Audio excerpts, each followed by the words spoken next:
So here we're going to look at the circular flow model of economic activity. As you can see, there are essentially two main players in this model, households and firms. These two parties communicate in two markets, in the product market and in the factor market. With this model, the old adage, what goes around comes around, is highly applicable. And in this case, what is going around and coming around is money. The first arrow that is represented on this model is a reflection of household spending, where households bring money for consumption purposes. Businesses or firms also go to the product market to bring goods and services, and these goods and services are for sale. As this voluntary exchange occurs, both parties are better off after the transaction.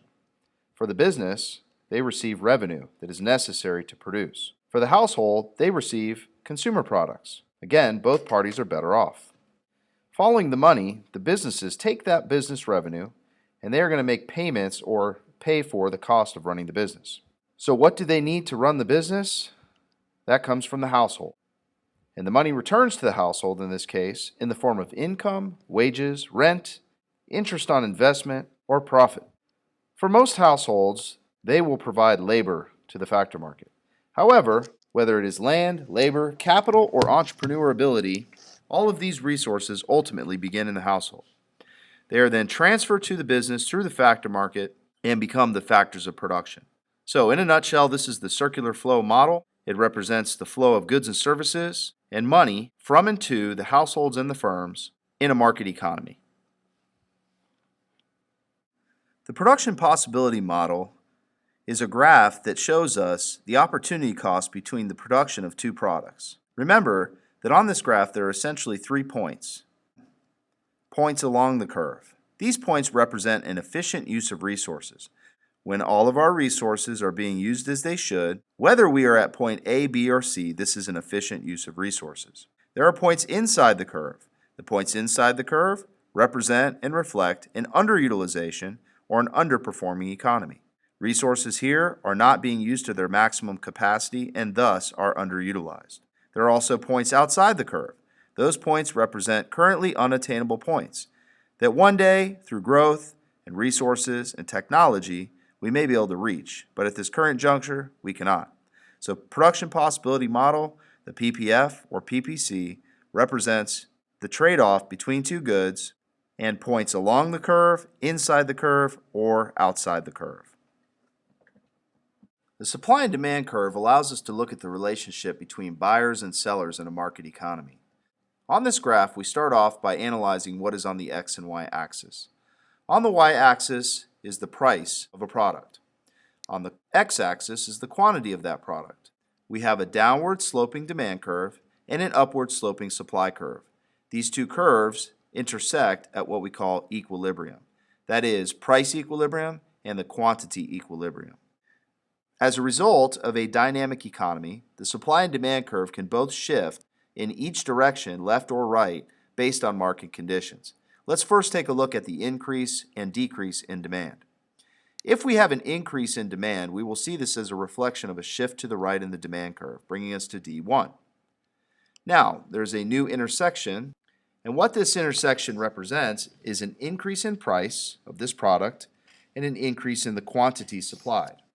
Recall that a shift to the right of the demand curve causes movement along the supply curve. As prices rise for this product, the producer increases production or increases their quantity supplied. Now let's look at a decrease in demand. A decrease in demand is reflected as a shift to the left in demand. With a shift to the left of demand and a reduction in demand, we see that there is now again a new point of intersection. As the consumers buy less of the product, the supplier loses the incentive to produce this product. Just like demand, supply can also shift. If we have an ability to increase the supply of a product, we will see a supply curve shift to the right. As the supply curve shifts to the right, prices are reduced. Anytime you can produce more of something, that something becomes less expensive. And the ones that benefit from this increase in production and lower price are the consumers, as they can now buy more of the product, thus increasing their quantity demanded. A shift to the left of the supply curve is a reflection of a decrease in supply. So for whatever reason, now there is a reduction in the output of this product. Anytime you have less of something, that something is more expensive. With a reduction in this product, there's an increase in prices. With an increase in prices, there's a movement along the curve, reducing the quantity demanded of this product. Supply and demand is fundamental to economics and fundamental to this course. Supply and demand can also be imbalanced as a result of a government policy. When the government creates policies that interrupt the natural forces of supply and demand, we end up with disequilibrium. One such imbalance is what's known as a price ceiling. A price ceiling is when the government keeps prices artificially low on a product. So, with a price ceiling, the price can go no higher than the said price ceiling. Therefore, you will have an imbalance in that the price will be artificially too low. We can see in this example that the quantity demanded is greater than the quantity supplied. Anytime QD is greater than QS, you will end up with a shortage. There are several examples of price ceilings that we can point to. Price gouging laws would be one such example prior to a natural disaster. Another example might be rent ceilings in certain part of the country where they keep prices on rent artificially low. Another example of an imbalance is a price floor. A price floor, if it is binding, is found above equilibrium. At the price floor, we have an imbalance as the quantity supplied is now greater than the quantity demanded as a result of an increase in prices artificially by government policy. One of the best examples of a price floor is the minimum wage. If the minimum wage is above equilibrium, this will lead to a surplus of workers as there will be more workers relative to the demand for workers in the labor market. The loanable funds model is a model that shows us the relationship between borrowers and savers. So let's start off by setting up the x and the y-axis on this model. Remember that along the y-axis are real interest rates. Along the x-axis are the quantity of loanable funds. We have a downward sloping demand for loanable funds in this model and an upward sloping supply of loanable funds. The supply of loanable funds represents the savers, the demand for loanable funds represent the borrowers. These two curves intersect at equilibrium interest rates and the equilibrium quantity of loanable funds. One of the things to remember about the loanable funds market when graphing it on the AP exam is that the loanable funds model can be graphed in one of two ways representing a government deficit. If the government is taking from the pool of national savings, they are essentially reducing the level in the pool or reducing the amount of loanable funds available. So a government deficit can be graphed as a reduction in supply, where we see an increase in interest rates, or an increase in demand, where we also see an increase in interest rates. Both of these will give us the desired result of showing a government deficit crowding out private investment spending or increasing interest rates so that consumers and businesses are less likely to borrow.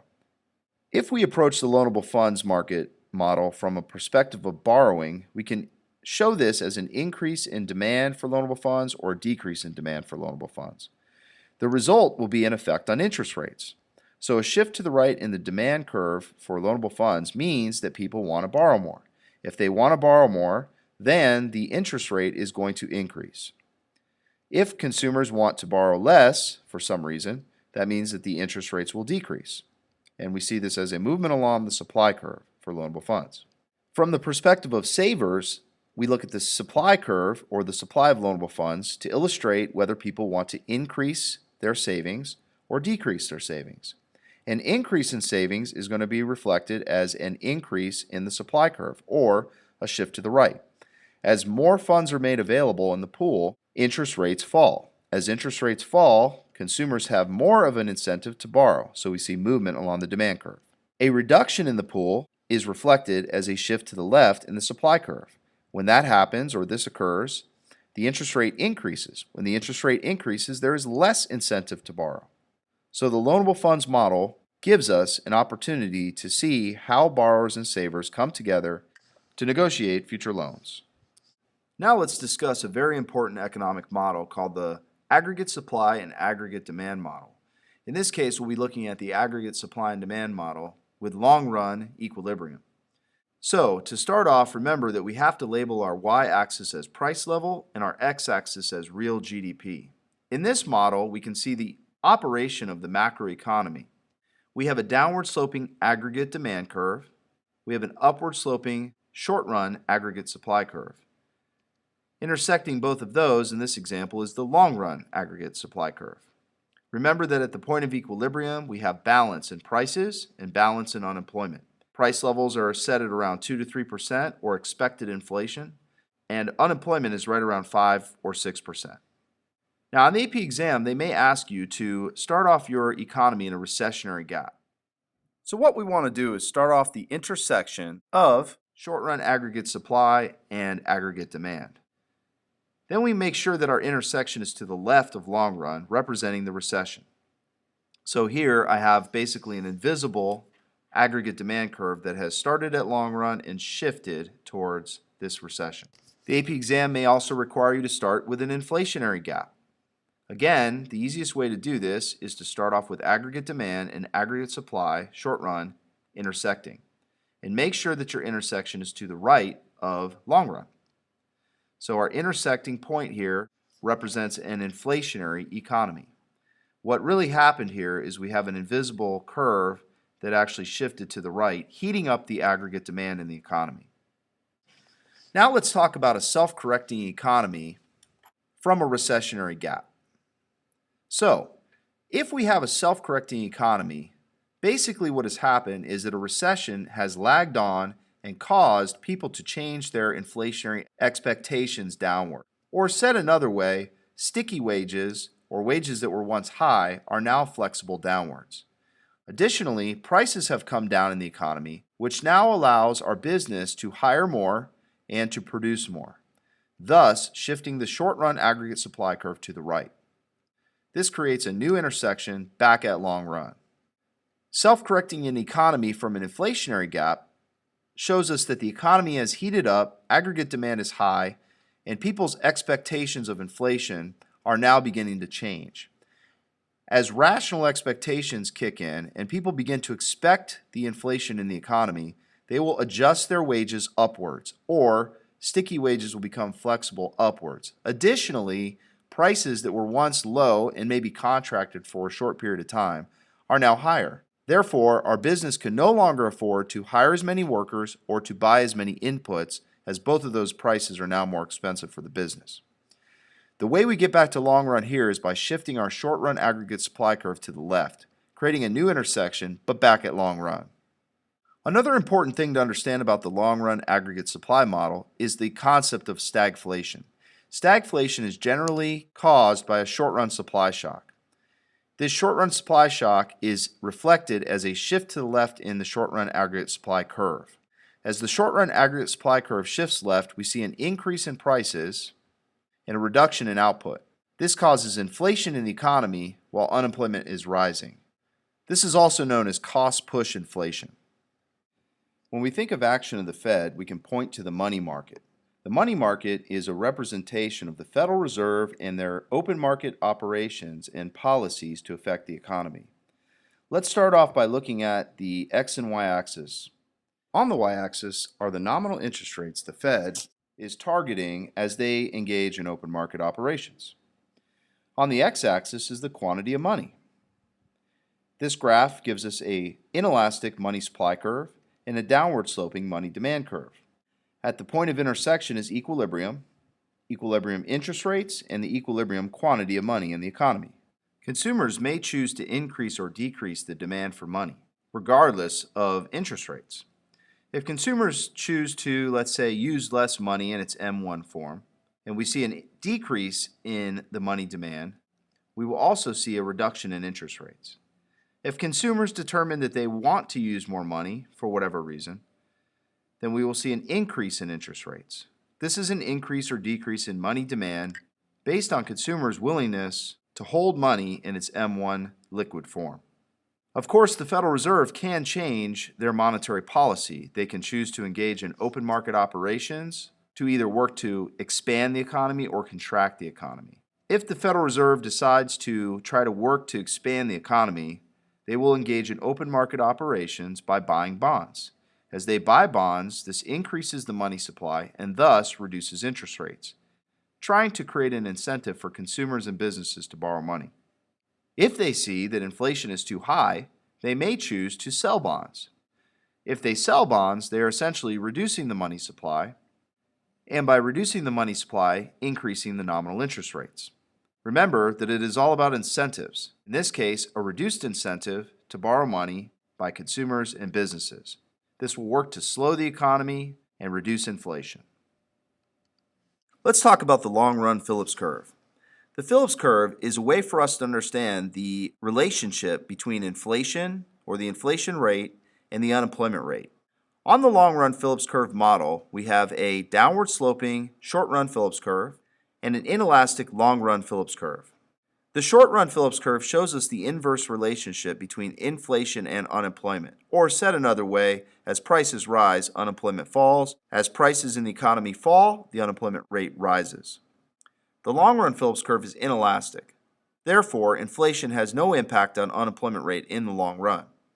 So at long run, we have a stable economy of about 5% unemployment and maybe 3% inflation rate. So at this intersection, the economy is essentially in balance, or long-run equilibrium.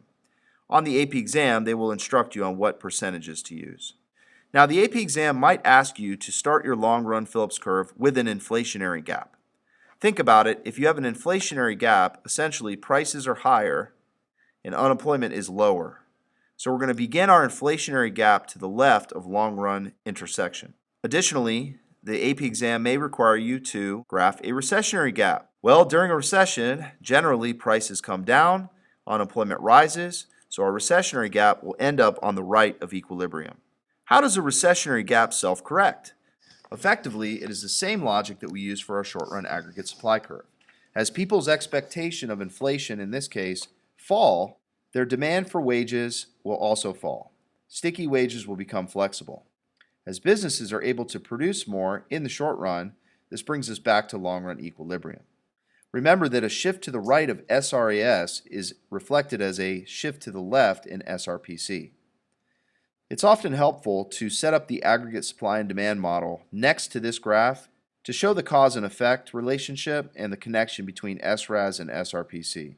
To self-correct an inflationary gap, what we have to imagine is that people's inflationary expectations are higher. So people begin to expect the inflation, they now want higher wages, the price of many input costs come up, and effectively, businesses can no longer produce where they once did or overperform. So whereas we see the SRAS shift to the left, in this case we see the SRPC shift to the right. Finally, let's look at the long-run Phillips curve with the conditions of stagflation. Stagflation is a result of a contractionary economy combined with high prices. What I need to be able to show are higher prices due to some sort of a supply shock combined with higher unemployment. The only way to resolve this condition on this graph is to shift my SRPC to the right, creating a whole new menu of options with a new SRPC curve. Now remember, it's important to understand where this bullet point ends up. Again, we want higher prices and higher unemployment, putting us to the right of long run. The foreign exchange market model gives us an illustration of the supply and demand in the Forex. We have to think of the foreign exchange market as a place we go to both buy and sell currency. So let's imagine that we're analyzing the market for dollars. The trick I like to use to set up this graph is whatever market that we're analyzing here is going to become my x-axis. In other words, this will be my quantity of dollars. And whatever currency is here on my x is going to become my denominator.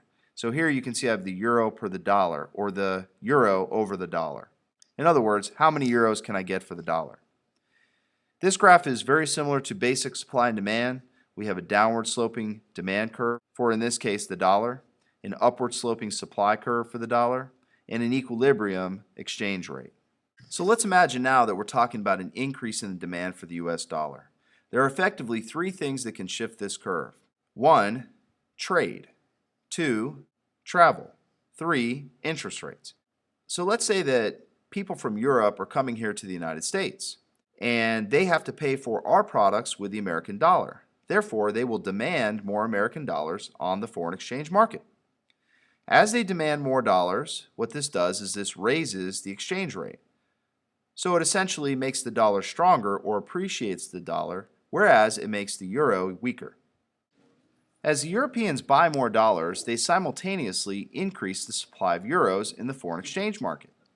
So the net effect of this is also an illustration of a depreciation of the euro. Again, the dollar appreciates in this case, and the euro depreciates.